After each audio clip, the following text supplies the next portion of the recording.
on the internets. We are live. It's 5 o'clock. Maybe you're catching us on your commute. We are only doing one interview tonight, so a little update because our other interview had something come up, but we have him rescheduled for Sunday. Oh no, I just turned this monitor off. Yeah, that's all right. It's just a button. All right, and so we're gonna have our double shot's now going to be Sunday. We'll have Drake Braddock and Tad Jarvis on. So, our guest is here. Let's make sure. Yeah, the shot looks good. Hello. It's very sunny, if you can tell by my background. So, we're waiting for the sun to go down. I need to buy curtains. Anyways, let's do a show. Hit the video record. If you want to ask questions during the show, please feel free. I don't know if anybody's tuning in right at rush hour o'clock, but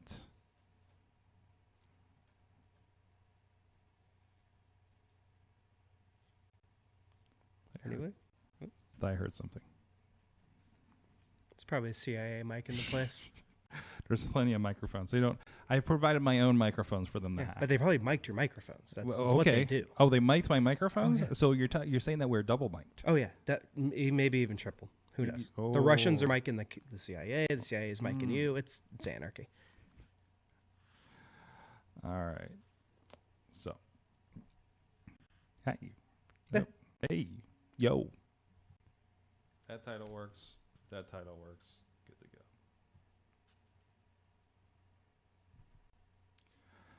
go. Not the tech show. Get that out of my head. I mean, we can talk tech.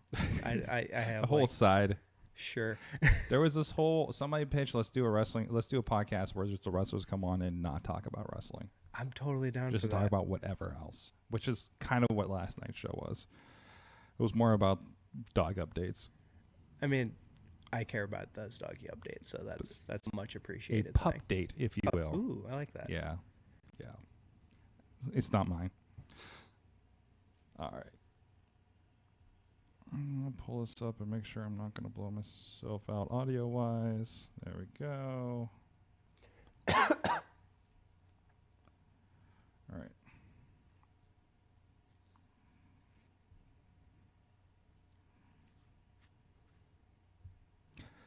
Hey, guys. Hey guys, welcome to the Indy Mayhem Show. I'm Mike Sorgat, Sorgatron on the Twitter here in the Sorgatron Media Studios in Pittsburgh, PA. This is the show we talk with people in and around independent professional wrestling and have for such a long time that I decided to stop numbering it. So I don't know how long at this point.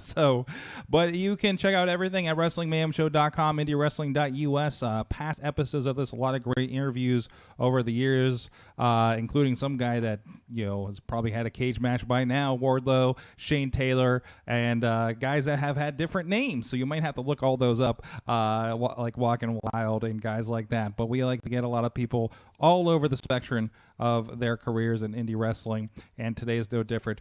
Check out other podcasts over at WrestlingMayhemShow.com, talking about other aspects of pro wrestling. There's a lot of great guests on there as well, and you can also drop a line, IndyWrestling.us. A lot of people we talk with are featured there, either current matches or the history of on the YouTube page or on the Indie Wrestling Network or all around.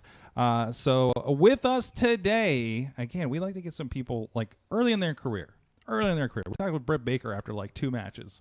So we're in that category today. We'll see where he's at in like the next 3 years and what doctorate he has. But that could be an interesting answer. But Miles Monroe, the conspiracy, hello, is with us today. He's got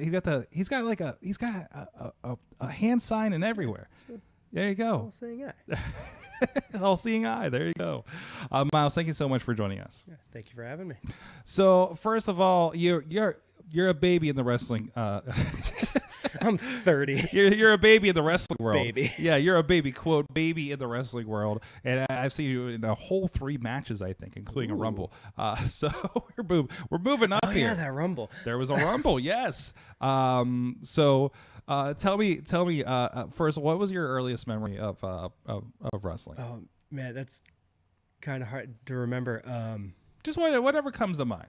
First one that comes to mind was Stone Cold and Booker T in the grocery store, but I know I've been watching wrestling before that. But that's when anybody brings up first memory, that's always the one that pops to my head. Okay. Because it's just maybe the greatest moment of wrestling history. Just saying. And it happened in a grocery store. Exactly.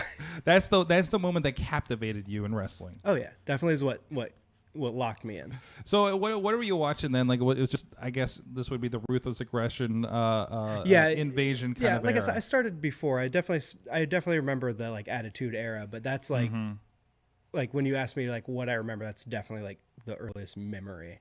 So how did you transition from like, you know, at what point were you like, I think I want to get into the ring? Okay, so I actually kind of stopped watching wrestling. I know it's bad words to say. What? But I stopped watching wrestling around high school and kind of just fell out of it. He was more into like music and stuff like that. And then a few years ago, my friend was like, no, watch wrestling. It's good. And I was like skeptical. And then he showed me a few shows, or a few matches actually. And I was like, okay, I'm going to be a wrestler. And he goes, do you mean like watch wrestling? I was like, no. I'm just going to be a wrestler. That's what I'm doing now.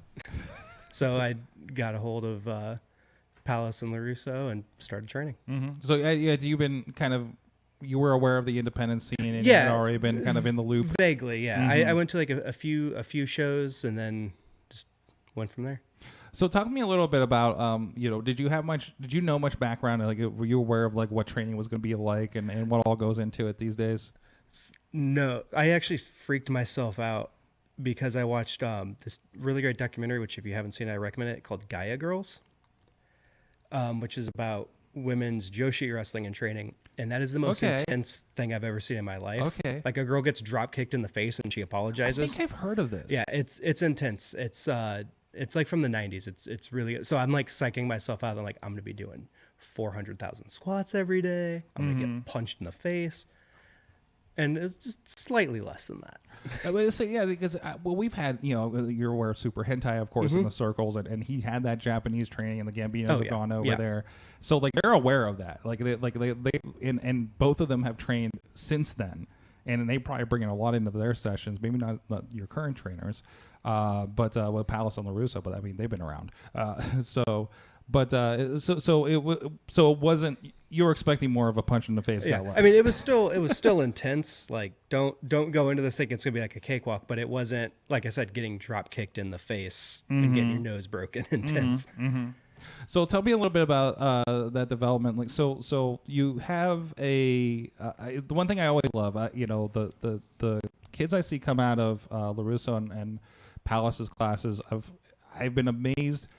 I've said this multiple times on the show through the interviews. Like the colorful nature of the characters that come out of there, it seems. I'm just as straight laced as it comes. I'm just a normal guy doing normal things. So tell me who is the conspiracy? Who is Miles Monroe?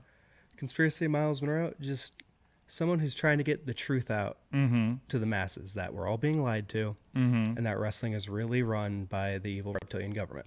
The reptilian government. Yeah.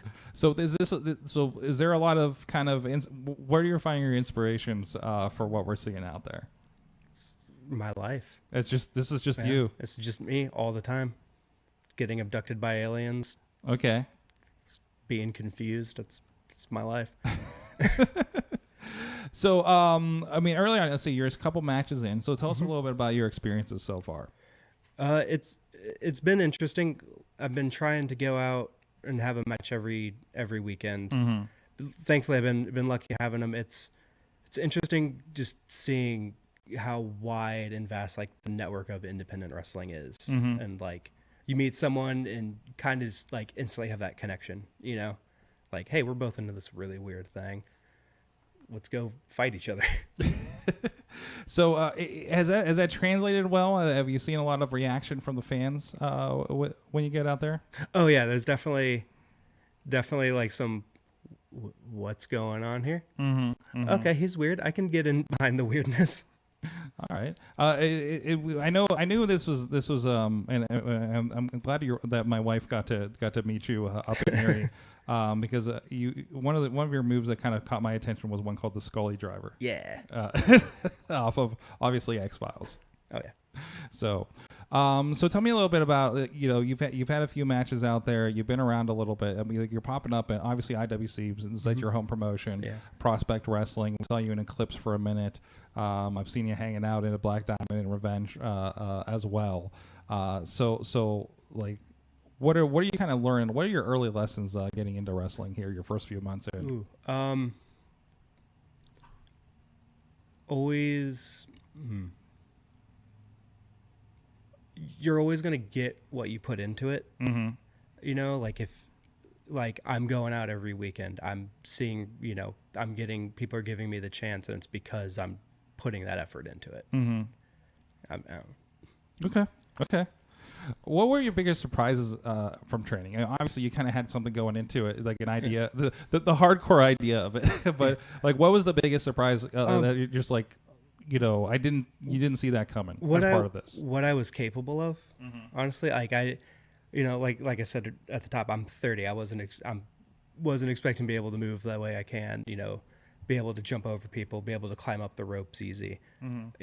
Like it's that's the main thing that surprised me was what I am capable of, and what, my trainers were, they're not going to accept me being like, I don't think I can do it. They want me to at least try it. It was good motivation. Yeah. Okay.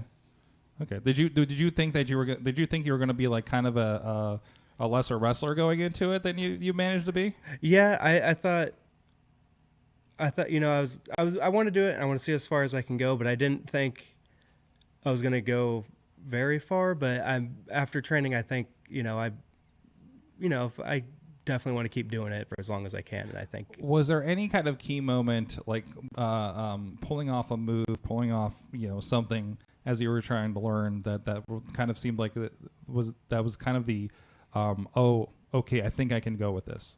Not really a move I can think of. Mostly it was just like all the travel. Like, because I was going out places even before I was, wrestling. I was going out just a couple places, and I don't know. It reminded me of, like I said, I was involved in music and stuff, and I'd travel around a lot for that. Okay. And I realized there's a lot of interconnected overlapness, and I realized like if I keep that mentality, that punk DIY mentality into this, like I am gonna have that. So I'm curious. I didn't know much about your band background here. So how did that kind of prepare you for this? Like I said, so I didn't really do. I was only in like a couple bands. Most of my stuff in music, or involved in music, was I owned a record label, I owned a music venue, and I owned a record store. Oh, really? Yeah. Okay. I kind of, but the main thing was, like I said, that DIY mentality. Like I said, I just thought wrestling was cool, so I became a wrestler because that's the way I grew up. Is if you want to do something, you just learn to do it. Yeah. But like with the band stuff, like I said, traveling, like wrestling and music both. Like you're trying to always be on the road. You're trying to get these reps and become better at your craft to eventually get on to bigger and bigger things. So. I gotta unpack a lot there because there's a lot going. So you had a label, a record store, and a band, and a venue, and a venue. I co-ran the record store and the venue.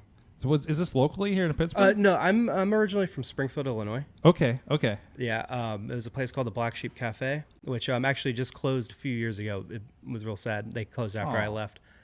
They were open for like 12, 13 years. That place will always be my home. Then the record store is called Dumb Records. It's still running today, which is great. Like I love seeing Brian and all those guys still keeping that place going. Well, that's awesome. Then the record label was Sparrow and Crow Records. I didn't last too long on that because that was the biggest headache of my life. The business side of it. Oh yeah. So I mean, other than like the traveling and everything, wrestling, they always say that the wrestlers themselves, like your brand, your things like that. So is that lending to kind of that persona, or at least like what we see online? Oh yeah, definitely. A lot of like my online persona it's just an extension of what I was doing before, but now instead of here's some like weird music that I'm making in my room. It's, hey, here's me suplexing a guy. And you kind of have a target for that versus just like music, right? Yeah. I mean, I there's a lot of overlap. A lot of people that are involved into like the punk scene are also really into wrestling. So there's a lot of, like, actually, like the singer of my old band is a worker in Illinois. So really, yeah, awesome. Yeah, there seems to be a lot of whenever you see a wrestling themed band, it seems to be punk. Yeah, I've noticed. Yep. Yeah, I always like to check out Table Drama. They're not a band anymore, but there were some great wrestling themed power violence. That's awesome. So far, what is the best and the worst thing about wrestling for you so far in your young career? I mean, the best thing is just going out and doing it, like having that time where you go out into the ring and you just kind of tap into who you are and just you get that crowd reaction. Worst, honestly, is like that 5 minutes before, like that anxiety hits you in the stomach and you're just like, I know how to wrestle. I think I remember there's a thing called a wrist lock, right? That's a thing, but then as soon as my music hits, I know what I'm doing. I remember that from when I was doing music. It seemed like 5 minutes before you're like, am I going to remember all the words? Oh yeah. I would like hold my bass in my hand, like,